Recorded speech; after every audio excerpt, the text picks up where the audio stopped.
کہ بے شک نبی پاک صلی اللہ تعالی علیہ وسلم جس وقت آپ بستر پر تشریف لے جاتے، سونے کا ارادہ فرماتے، اور اسی مقصد کے لیے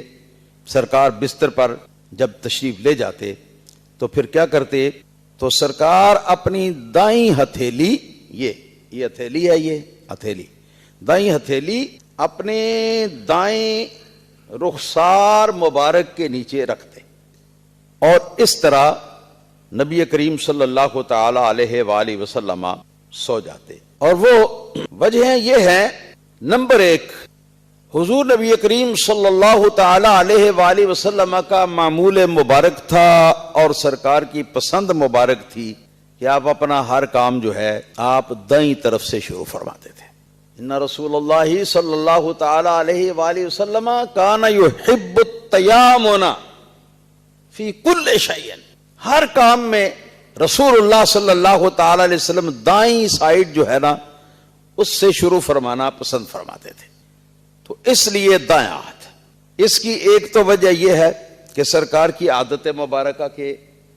مطابق پسندیدگی اسی میں تھی حضور کی، اور دوسری اس کی وجہ جو ہے وہ یہ ہے، بائیں طرف اگر لیٹتے ہیں بائیں ہاتھ رکھ کر اس کے اوپر اپنا رخسار رکھ کر، اس کا نتیجہ یہ ہوتا ہے کہ دل بالکل نیچے چلا جاتا ہے، حالانکہ وہ یہاں اس طرح لٹکا ہوا ہے نا، اس طرح لٹکا ہوا ہے وہ، تو اوپر سے وہ ہمارے جسم کے ساتھ وہ لٹک رہا ہے، نیچے سے آزاد ہے۔ تو جب ہم ایسے لیٹیں گے تو دل جو ہے وہ نیچے آ جائے گا، اور نیچے آ جائے گا دل، اور دل کے نیچے آنے کے ساتھ ساتھ پھر یہ ہوگا کہ جسم کے جو اندرونی اعضاء ہیں، اعصاب، عضلات، پھیپھڑے اور جو کچھ بھی اندر ہے، یہ سب بھی الٹ کر دل کے اوپر آ جاتا ہے۔ جی، اس کا نتیجہ کیا نکلتا ہے؟ اس کا نتیجہ یہ نکلتا ہے کہ یہ سارا کچھ ہونے کے ساتھ ساتھ دل کے اوپر گویا کہ ایک اچھا خاصا پردہ پڑ جاتا ہے۔ جی، اچھا خاصا ان مواد کا جو کہ اوپر والے اعضاء کی وجہ سے، پھیپھڑوں وغیرہ کی وجہ سے دل کے اوپر جو ہے وہ پڑتا ہے، تو دل کے اوپر ایک تہ جو ہے وہ گویا کہ یہ چڑھ جاتی ہے، اور اس تہ کے چڑھنے کے بعد دل جو ہے وہ کافی حد تک جو ہے نا وہ دل کی آزادی جو ہے وہ کم ہوتی ہے، اور دل کے اوپر یہ پردہ جو ہے یہ چھا جاتا ہے، اور اس پردے کی وجہ سے اور اوپر سے جو کچھ بھی پڑا ہے اس کی وجہ سے دل جو ہے نا وہ بہت، اس کا احساس جو ہے وہ بہت دور تک پیچھے چلا جاتا ہے۔ پھر جب نیند آتی ہے تو پھر ایسی نیند آتی ہے کہ بڑی مشکل سے آدمی جاگ سکتا ہے، آسانی سے آدمی جاگتا نہیں۔ اور اگر دائیں طرف اس طرح سو جائیں تو دل آزاد رہتا ہے، کیونکہ دل اوپر کی طرف رہتا ہے۔ اب کچھ بھی مواد دل کے اس طرف کوئی اعضاء نہیں ہے کہ جن کی طرف سے مواد جو ہے وہ دل کے اوپر آ کر تو دل کو بالکل وہ کیا کہنا چاہیے مبہوت کر دے، اور دل کے اوپر ایک جو ہے وہ پردہ طاری کر دے، اور دل جو ہے نا وہ اپنی اصل حالت کے اندر رہتا ہے۔ اور جب اصل حالت کے اندر دل رہتا ہے تو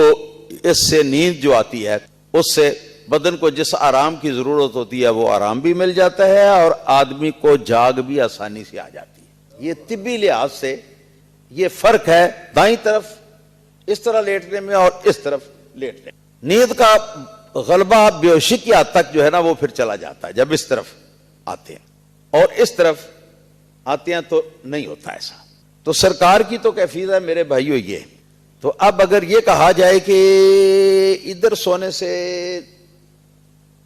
حضور کو بھی غفلت کی نیند آئے گی، زیادہ غفلت کی نیند آئے گی، پتہ نہیں چلے گا کسی چیز کا، اور ادھر سونے میں ذرا معاملہ ہلکا رہے گا، اور ایسا ہوگا تو یہ بات تو ہم سب کے لیے، سرکار کی امت کے لیے،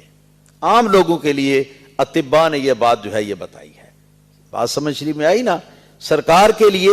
سرکار کے حق میں یہ بات نہیں ہے،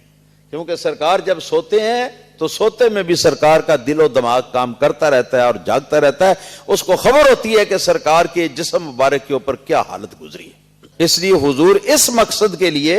آپ اس طرف کو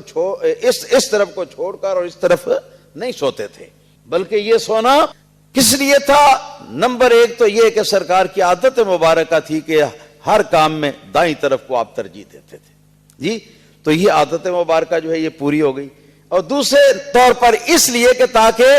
ہاں سرکار کو تو اس کی حاجت نہیں مگر امت کو تو حاجت ہے نا، تو اس لیے امت کو سمجھا دیں کہ اگر اس طرح سوئیں گے تو ان کے لیے یہ بات جو ہے نا یہ پھر بہت گہری نیند نہیں آئے گی، ہلکی نیند ان کو آئے گی اور پھر جاگنا ان کے لیے آسان ہوگا۔